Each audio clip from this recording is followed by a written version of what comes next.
पर उतने ही मौलाना असद मदनी को पाकिस्तान के आतंकवादियों से प्रेम है, स्नेह है, मोहब्बत है।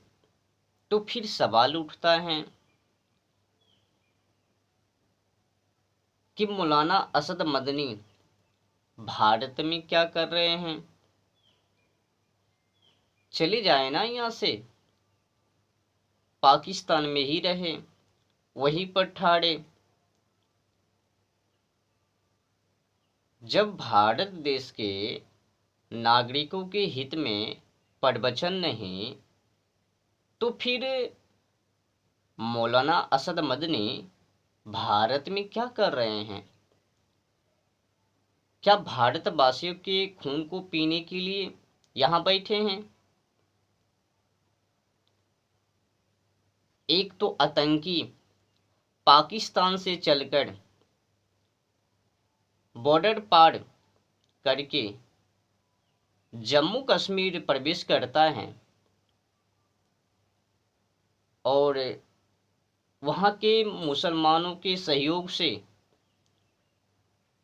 पर्यटकों में घूमने वाले श्रद्धालुओं के ऊपर अटैक करता है। ऊपर भी हिंदुओं को चुन चुन कर,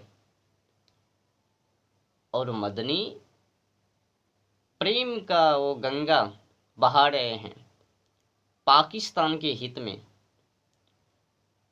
अब जो आतंकी भारत में आकर भारतवासियों के ऊपर अटैक करे,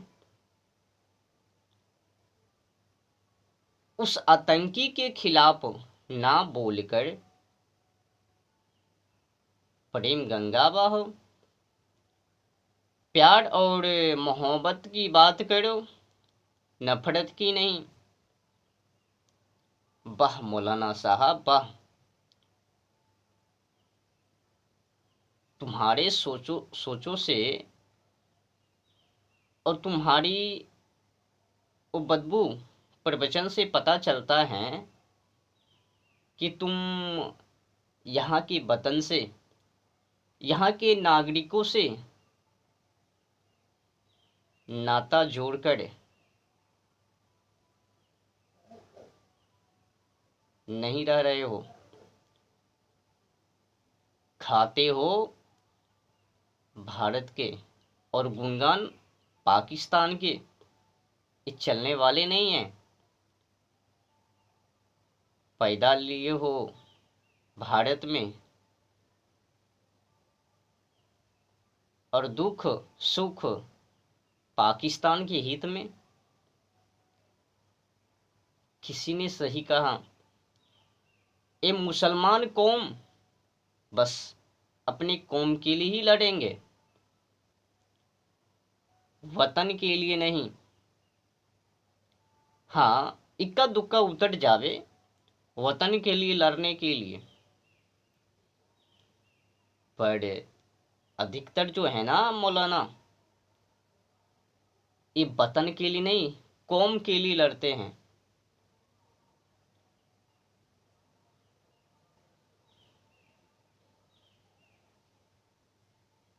एक तो गीदड़ पाकिस्तान से चलकर जम्मू कश्मीर प्रवेश करता है और वहाँ के मुसलमानों के सहयोग से अपने काम को बना लेता है और हिंदुओं को चुन चुन कर उनका नरसंहार करता है। पर ये मौलाना असद मदनी को क्या हो गया? पानी समझौता को लेकर लंबी लंबी लाइन बकवास बकठोटी किए जा रहे हैं। पानी को कहाँ पे रखोगे? सरकार की मर्जी, जहाँ पर रखे। जिस भी तरह से पाकिस्तान के ऊपर कार्रवाई करें, तुम कौन हो बोलने वाले? जो बोलना चाहिए वो तो नहीं बोले। पानी रोककर कहाँ? ये तो तुमने कभी नहीं बोला कि इससे भी ठोस कार्रवाई करो मोदी जी, पर नहीं, पाकिस्तान पर प्रेम का गंगा बहाओ, नफरत मत करो, प्यार और मोहब्बत की बात करो। क्या उस आतंकी से, आतंकी पर प्यार और मोहब्बत उनको बरसाए। उस आतंकी को ऐसा दंड देना चाहिए कि उनके साथ पुरखे पुस्त वो याद रखे। बम बारूद को मार मार कर उनको सिद्ध करना चाहिए। और शुद्धिकरण नहीं है, अशुद्धि है, वो अभी नापाक हैं, उनको पाक करने की जरूरत है। पर तुम बोलो ना, तुमने क्या बोला? और 6 महीने, 4 महीने, 2 महीने में आके भारत में हिंदुओं को चुन चुन कर वो मारते जाएंगे, और यहाँ की सरकार गोड़ हाथ को पकड़ के क्षमा मांगेंगे, चुप बैठेंगे। नहीं नहीं, इस बार तो कोई ढिलाई नहीं, ठोस कार्रवाई पाकिस्तान के ऊपर होनी चाहिए, और पाकिस्तान के आतंकी किसी भी रूप सूरत में बच ना पाए। अगर वहां की सरकार चिल्ला रहे हैं तो उन पर भी ठोस कार्रवाई हो।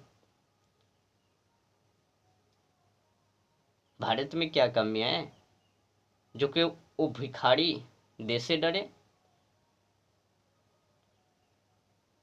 पर तुम तो मुसलमान हो, अपने ही कौमों के लिए लड़ोगे, देशवासियों के लिए नहीं।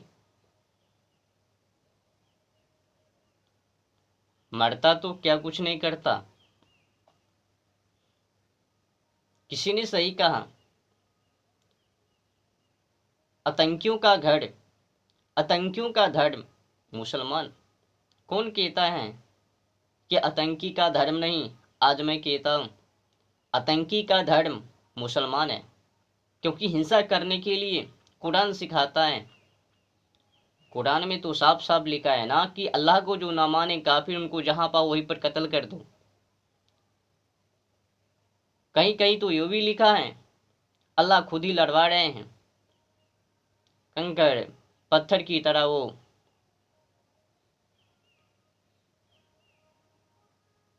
बरसात की और भूंज डाले। तुम किनसे लड़ रहे हो? अपने भाइयों से। और किनको निकाल रहे हो? अपने बस्तियों से। जिनको निकालने का उनको निकाला नहीं, और अपने को निकाल दे।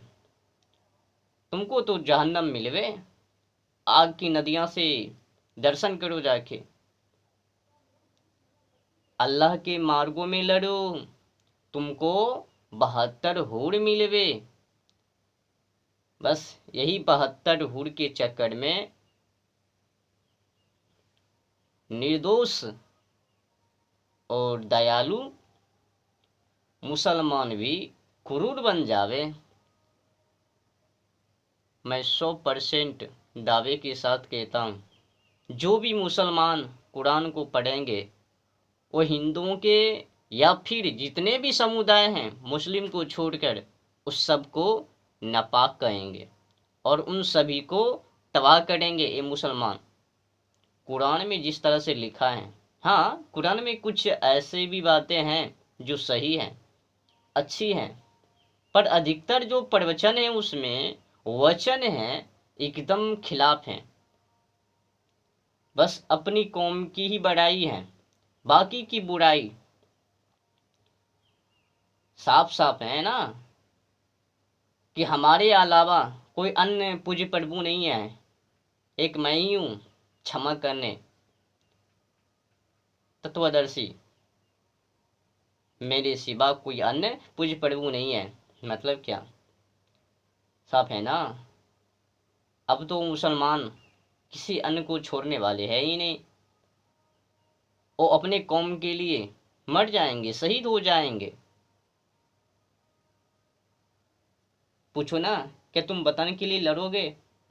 सब भाग जावे। उनको पूछो जाके, देश पहले या तुम्हारे कौम पहले? तो कहेंगे कौम पहले, देश बाद में। मतलब देश से प्रेम नहीं है इन लोगों को, अपने देश के वतन से प्रेम नहीं है, कौम से। जाके पूछना देश पहले या कौम पहले, तो कहेंगे खुद ही कौम, माने धर्म।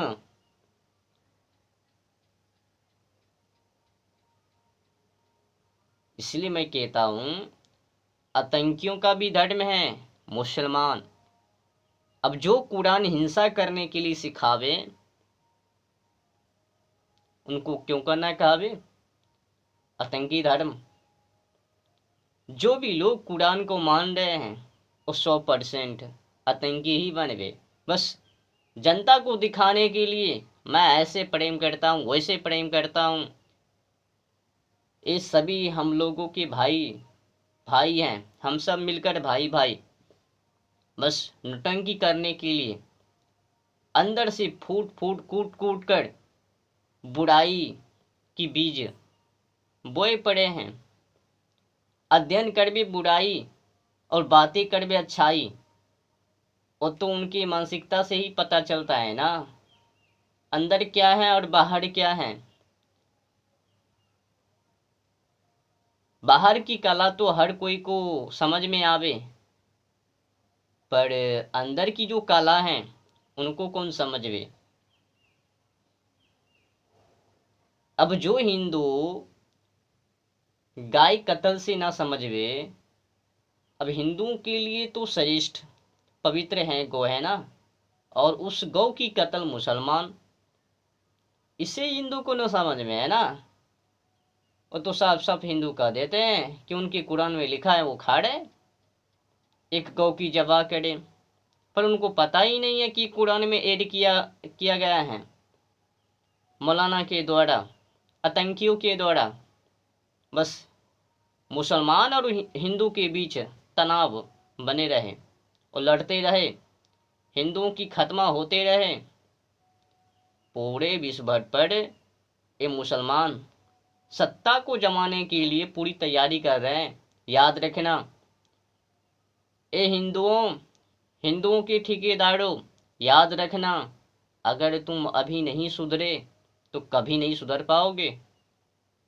इन लोगों के कई अनेक संगठन हैं, जमीयत उलमा ए हिंद संगठन, ISIS संगठन है, गजवा ए हिंद संगठन है, अनेक संगठन है इन लोगों को।